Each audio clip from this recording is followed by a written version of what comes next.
Hello, this is Chef John from foodwishes.com with Grilled Volcano Pork. That's right, this is one of the most delicious pork dishes I've ever eaten. Just an absolute eruption of flavor. But that's not why we're calling it volcano pork. And it's also not because the color of the meat looks like molten lava, or that it's hot and spicy. It's actually because the marinade I'm using here is loosely based on one from a restaurant named after a famous Indonesian volcano, Krakatoa. And to get started, let's go ahead and make up the marinade, which provides all the explosive flavor.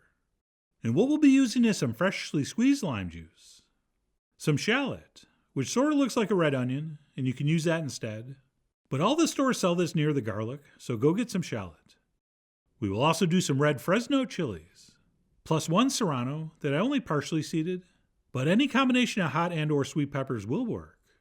And then we will definitely also include some fresh ginger root, as well as some peeled garlic.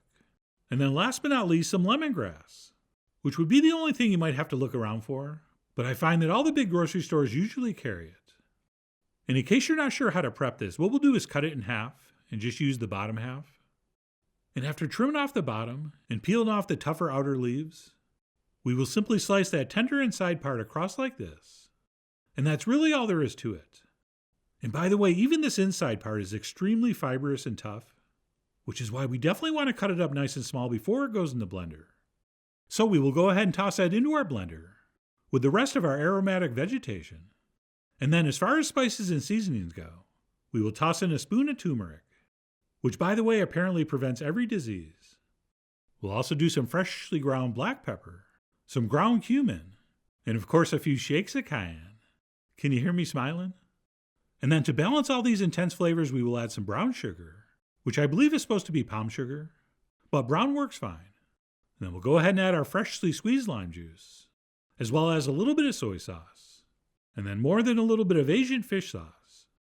And that's it, we'll finish up with a little bit of vegetable oil. And then eventually we're going to blend this smooth, but I like to do that right before it goes on the meat. So before we blend, let's go ahead and prep our pork.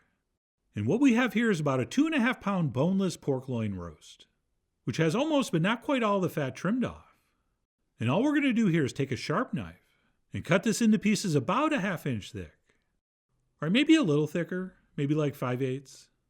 And by the way, let me let you in on a little bit of a secret. Those boneless pork chops you buy at the butcher counter, those are exactly what we're cutting here. So if you want to save yourself like $1 to $1.50 a pound, instead of buying those pre-cut, just buy a piece of pork loin like this and cut your own. Sorry, butchers, but I had to tell them. On the other hand, if you're rich and don't care and don't feel like cutting meat, you could, if you want, just buy a bunch of boneless pork chops, and you're getting the exact same thing. And then what we'll do once we have our pork cut is transfer it into a zip-top plastic bag, which I like to put in a bowl just in case. And that's it, we are finally ready to blend our marinade. And it does help if you have the fancy blender, but even if you don't, it will still work. Or if you want, you can use a food processor also. And then what we'll do once we have that blended smooth into what I like to call the lava, we will transfer that into our bag of pork.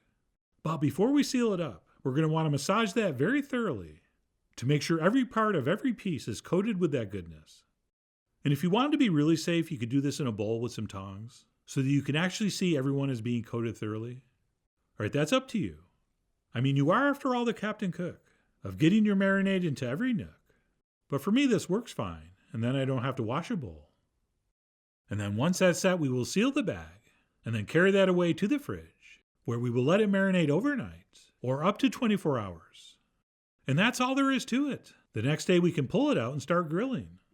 But one quick tip before we do is you grab and pull these pieces of meat out with your tongs. What we can do is grab the outside of the bag with our hands, and as we pull it up and out, we can sort of squeeze that as we do, and that will remove most of the excess marinade. All right, a little bit's okay, but we don't want to put it on sopping wet. So that's looking good. And that's it. Let's go ahead and grill that up over some hot coals. And I think 2 pieces per person is a perfect portion. And as you know, I hate to give times for stuff like this, but I'm going to guess and say about 3 to 4 minutes per side should be just about right. And of course, as luck would have it, I grabbed 3 normal pieces, along with that odd fatter one from the end. But that's okay. That stuff will happen when you cook. And fair warning, when you use a really wet marinade like this, you're probably not going to get a ton of color on the meat with this short of a cooking time. So be careful not to overcook it trying to get it extra caramelized. Alright, a few char marks here and there is all we need. And no, I'm not one of these chefs that says put the meat on the grill and don't play with it. Alright, just turn it once and don't mess with it. That's not me. Once it's cooked like 3 minutes on both sides, I like to move it around and flip it here and there. And sometimes I'll even rotate the grate around. Alright, it depends on my mood. But regardless of your method, like I said, we'll cook that for about 3 or 4 minutes per side until we hopefully have a little bit of color and that meat firms up and springs back to the touch. And that's it. Once that happens, we'll go ahead and pull it off. Of course, leaving our biggest, fattest piece on the longest. And we will head back inside to plate up. But before we do, let's just look at that color for a few seconds. I mean, come on, how beautiful is that? But anyway, that's enough looking. Let's move on to the eating. So I placed a couple pieces over some beautiful coconut butter rice, which yes, I am going to do a video to show you how to make. I'm also serving with a little bit of cool, refreshing coleslaw. And that's it. Other than maybe a little bit of fresh lime, this pork needs no sauce or additional garnish. And when you cut in and take a bite, you will understand why. This is the tenderest, most succulent, most flavorful pork you've ever had. And I say that without even knowing most of you very well. What that marinade does is just simply spectacular. And I know it bothers some people when I start eating one piece and then move to the other, but that fatty cap piece was staring right at me, so I couldn't help myself. Which reminds me, I do not grill pork loin very often since it is kind of lean, but this marinade really works some kind of magic and somehow transforms that loin into something that tastes and feels like shoulder or another fattier cut. I mean, it really is incredible. As is this coconut butter rice, which I'm so excited to show you. Or I'm not sure exactly when, but I will. Oh, and I almost forgot I served some fresh lime with this. And even though I squeezed on a little bit to try it, I'm really not sure it's even necessary. Right, they look nice in the picture, but if I'm being honest, they really don't add anything. And they might actually take something away by making this too acidic. In fact, let me cleanse my palate with some coleslaw, and then try this piece that didn't have any lime on it. And yes, now that I'm actually analyzing it, I'm going to say upon further review, maybe do not serve it with the lime wedges. But anyway, suit yourself. And then one last thing before I sign off.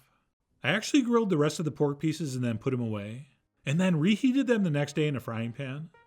And then a couple of them I actually reheated the next day, so they actually were heated through like 3 times. And believe it or not, they were still juicy, moist, tender, and succulent. So if you're one of these people that always ends up with dried pork, this, my friends, is the recipe for you. Which is why I really do hope you give it a try soon. So please follow the links below for the ingredient amounts, a printable written recipe, and much more info as usual. And as always, enjoy.